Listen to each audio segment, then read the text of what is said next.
स्वाभाविक रूप से उत्तर प्रदेश देश की आबादी का सबसे बड़ा प्रदेश है, तो बड़ी आबादी है, क्षेत्रफल भी बड़ा है, तो चुनौती भी हमारे सामने उसी प्रकार से बड़ी है। लेकिन उन सब चुनौतियों का सामना करते हुए आदरणीय प्रधानमंत्री नरेंद्र मोदी जी के मार्गदर्शन में, उनके नेतृत्व में 2014 में जब केंद्र में नई सरकार का गठन होता है और देश के इंफ्रास्ट्रक्चर पर उस समय फोकस करके एक अभियान को आगे बढ़ाया गया, उस समय हम लोगों का संवाद देश के इंफ्रास्ट्रक्चर के संबंध में आदरणीय नितिन गडकरी जी के साथ हुआ था। और उस समय उन्होंने जिस मजबूती और जिस आत्मविश्वास के साथ कार्य करना प्रारंभ किया था, वो आज पूरे देश के अंदर एक मॉडल के रूप में देखा जाता है। यद्यपि उनके पास पहले का अनुभव भी था, महाराष्ट्र में लोक निर्माण विभाग के मंत्री के रूप में उनके कार्यों की सदैव सराहना हुई। एक कम समय में, मुझे याद है, पुणे से मुंबई के बीच 6 से 8 घंटे की दूरी तय होती थी, लेकिन उनके लोक निर्माण मंत्री बनने के बाद उस दूरी को उन्होंने 2 घंटे में पूरी करके दिखाया था। और ये वह कालखंड था जब देश के अंदर एक्सप्रेस वे के बारे में कोई सोचता भी नहीं था। बाद में श्रद्धेय अटल जी की, जो कि लखनऊ कर्मभूमि भी है और देश को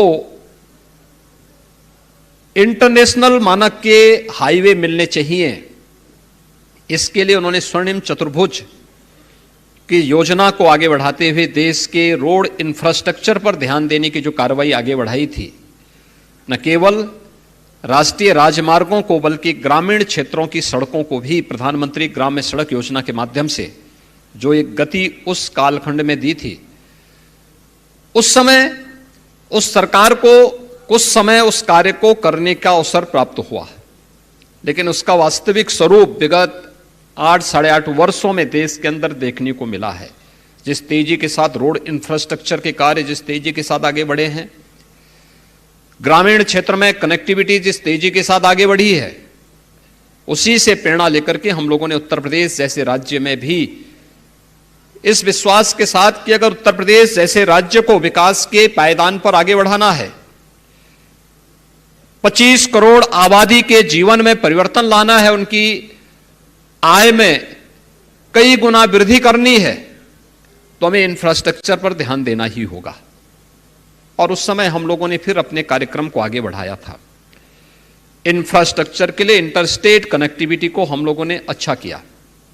आज मैं कह सकता हूं कि उत्तर प्रदेश में आप जहां से भी घुसेंगे, आपको 4 लेन की कनेक्टिविटी उत्तर प्रदेश के लिए प्राप्त होगी। ये भारत सरकार के सहयोग से भी और राज्य सरकार ने अपने स्तर पर भी, दोनों ने डबल इंजन की तरह इस पर कार्य करते हुए एक समय सीमा के अंदर इस इंफ्रास्ट्रक्चर को अच्छा बनाया। प्रदेश के अंदर औद्योगिक निवेश के वातावरण के लिए आवश्यक है कि हम लोग प्रदेश के अंदर न केवल बेहतर कानून व्यवस्था की स्थिति दें, बल्कि हमारी प्रशासनिक मशीनरी समय पर निर्णय लेकर के ईज ऑफ डूइंग बिजनेस की गतिविधि को आगे बढ़ाएं और उसे आगे बढ़ाने के साथ ही हम इंफ्रास्ट्रक्चर पर फोकस करते हुए वर्ल्ड क्लास के एक्सप्रेस हाईवे के एक संजाल को बिछाने का काम करें। क्योंकि हम जानते हैं, आदरणीय प्रधानमंत्री जी बार बार इस बात को का उल्लेख करते हैं कि इंफ्रास्ट्रक्चर, अच्छा इंफ्रास्ट्रक्चर इकोनॉमी की बैकबोन होती है, और इकोनॉमी को अगर बूस्टअप करना है तो अच्छा इंफ्रास्ट्रक्चर उसकी पहली शर्त हो सकती है। और उसी दिशा से हम लोगों ने प्रदेश के अंदर हमारे जो 2 क्षेत्र आर्थिक रूप से बहुत कमजोर थे, जहां कोई निवेशक नहीं जाना चाहता था, ये हमारा पूर्वी क्षेत्र था और बुंदेलखंड का क्षेत्र था। मुझे बताते हुए प्रसन्नता है कि सरकार ने अपने 5 वर्ष के पहले कालखंड के दौरान दोनों क्षेत्रों को वर्ल्ड क्लास एक्सप्रेस हाईवे के साथ जोड़ करके, कोरोना जैसी महामारी के दौरान भी हम कोरोना के सामने रुके नहीं। और झुके भी नहीं, हम लगातार कार्य करते रहे। हम लोगों ने वहां पे कोविड हेल्प डेस्क बनाए, हम लोगों ने वहां पर कार्य करने वाले लोगों के लिए तमाम प्रकार की अन्य सुविधाएं उपलब्ध करवाई और यह कार्य समय सीमा के अंदर हमारा पूरा हुआ। कार्य पूरा करने के साथ आज 2 एक्सप्रेस हाईवे को हमने पूरा किया। इसी दौरान आदरणीय गडकरी जी के नेतृत्व में दिल्ली मेरठ 12 लेन का एक्सप्रेसवे भी न केवल बना बल्कि वह राष्ट्र को समर्पित भी हुआ। उत्तर प्रदेश के अंदर 3 एक्सप्रेस हाईवे के साथ साथ इंटर स्टेट कनेक्टिविटी और हाईवे का एक बेहतर संजाल उत्तर प्रदेश के अंदर बिछाने के बाद नई तकनीक का उपयोग करते हुए कम लागत में अच्छी सड़कों को, टिकाऊ सड़कों को हम कैसे दे सकते हैं। मुझे याद है जब 2018-19 में गडकरी जी के नेतृत्व में राष्ट्रीय राजमार्ग प्राधिकरण और देश के अभियंताओं ने उत्तर प्रदेश में जुट करके एक यहां पे कॉन्क्लेव आयोजित किया था। उस समय एफडीआर तकनीक पर चर्चा हुई थी और एफडीआर तकनीक को आज उत्तर प्रदेश सबसे सफलतापूर्वक लागू करने वाला राज्य है। हमारी ग्रामीण सड़कें आज बेहतरीन तरीके से, टिकाऊ सड़कें हम इस पद्धति के माध्यम से दे रहे हैं जो कम लागत पे, यानी कुल कॉस्ट की लगभग 1/3 लागत उससे कम हो जाती है और उससे हम लोग कम लागत में, कम मटेरियल में उन मार्गों का निर्माण कर रहे हैं और वे पहले से बेहतर टिकाऊ भी हैं। वो हमारा एक मॉडल उत्तर प्रदेश के अंदर एक्सप्रेस हाईवे और इंटरस्टेट कनेक्टिविटी के बाद इस कार्यक्रम को हम आगे बढ़ा सकते हैं। लेकिन हमारे सामने आज भी चुनौती है और मैं बार बार इस बात को सोचता हूं कि उत्तर प्रदेश या देश के अंदर जो देश विश्वकर्मा की पूजा करता रहा हो, उस देश में नई तकनीक को सोचने के लिए, आज मैं वही देख रहा था जब मेरी यहां पे मेंबर सेक्रेटरी आईआरसी से बात हो रही थी, कह रहे थे कि हम लोग इसके लिए गाइडलाइन जारी कर रहे हैं। मैंने कहा आपको तो हर वर्ष अपनी एडवाइजरी जारी करनी चाहिए हर स्टेट को कि इंफ्रास्ट्रक्चर के लिए क्या आवश्यकता है, टेक्नोलॉजी के क्षेत्र में लो कॉस्ट और इंफ्रास्ट्रक्चर दोनों को ध्यान में रखते हुए टेक्नोलॉजी के साथ उसे जोड़ते हुए कैसे हम आगे बढ़ा सकते हैं। और ये एडवाइजरी सभी के लिए अनिवार्य रूप से बाध्यकारी होना चाहिए उन राज्यों में लागू करने के लिए। सेफ्टी की दृष्टि से हम विश्वकर्मा की पूजा हर वर्ष करते हैं और भगवान विश्वकर्मा की पूजा करने वाला समाज जब तकनीक की बात आता है तो वह दूसरे यानी पश्चिम की तरफ देखने के लिए मजबूर होता है। जब ये यहां पर इंडियन रोड कांग्रेस के इस 3 दिवसीय कार्यक्रम की चर्चा हुई तो मैंने लोक निर्माण विभाग से कहा, मैंने कहा यहां पे हमारे जितने भी तकनीकी संस्थान हैं उनके छात्रों को इसमें जरूर बुलाइए, उनको इसके साथ जोड़िए, क्योंकि उन्हें भी मालूम होना चाहिए कि हम जो पाठ्यक्रम में पढ़ रहे हैं और आज की तकनीक में कितना अंतर आया है, हमें आगे क्या कुछ करना है और नए सिरे से देखने के लिए, इसमें सोचने के लिए, समझने के लिए हमारे सामने कितनी संभावनाएं होंगी। क्योंकि वह अपने तकनीकी संस्थानों में जो कुछ पढ़ते हैं उनका एक थ्योरेटिकल ज्ञान तक सीमित हो जाता है। ये जितने तकनीकी विशेषज्ञ यहां पर एकत्र हुए हैं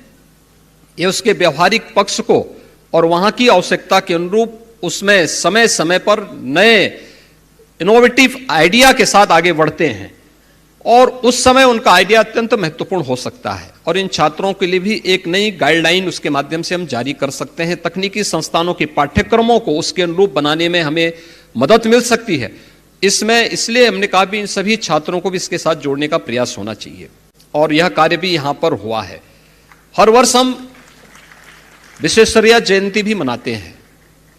उस सब के बावजूद मैं कभी कभी देखता हूं कि हमारे तकनीकी विशेषज्ञ कभी कभी लकीर के फकीर बने रहते हैं। हम उससे उभर करके नए सिरे से सोचने की और नई परिस्थिति के अनुसार अपने आप को ढालने के लिए भी हमें तैयार होना पड़ेगा। और इसलिए 3 दिवसीय जो यह सम्मेलन है आपका इंडियन रोड कांग्रेस का, इस दिशा में महत्वपूर्ण भूमिका का निर्वहन करेगा, ये मुझे पूरा विश्वास है। मुझे प्रसन्नता है कि यहां पर आईआरसी प्रतिवर्ष अपने अधिवेशन के माध्यम से रोड इंफ्रास्ट्रक्चर में इनोवेटिव आइडिया के लिए अपने कुछ मेडल जारी करता है। और मैं आज यहां पर UP medal for innovative technology in road technology में, इंफ्रास्ट्रक्चर में एक मेडल यूपी गवर्नमेंट की ओर से भी मैं आईआरसी से कहूंगा कि वह यूपी गवर्नमेंट की तरफ से भी इसको जारी करें और यूपी गवर्नमेंट इसमें सभी प्रकार का खर्चा उत्तर प्रदेश सरकार इसके लिए वहन करेगी। क्योंकि आज की चुनौती है, एक जो हम सब के सामने वर्तमान में महत्वपूर्ण मुद्दा है, जिस पर आदरणीय गडकरी जी बार बार कहते हैं, उन्होंने बहुत बार इसके बारे में, रोड सेफ्टी के बारे में, याद रखना आपके द्वारा गलत इंजीनियरिंग के कारण बहुत सारे लोगों की जान भी जाती है। अगर हम उनको समय पे पहुंचाने के लिए अच्छी सड़क दे रहे हैं तो उसके कारण बहुत सारे लोगों को उस रफ्तार में अपने आप को नियंत्रित नहीं कर पाते हैं, तो बहुत सारे लोगों की जान जाती है। कोरोना कालखंड में पिछले 2.5 वर्ष में उत्तर प्रदेश की 25 करोड़ की आबादी है।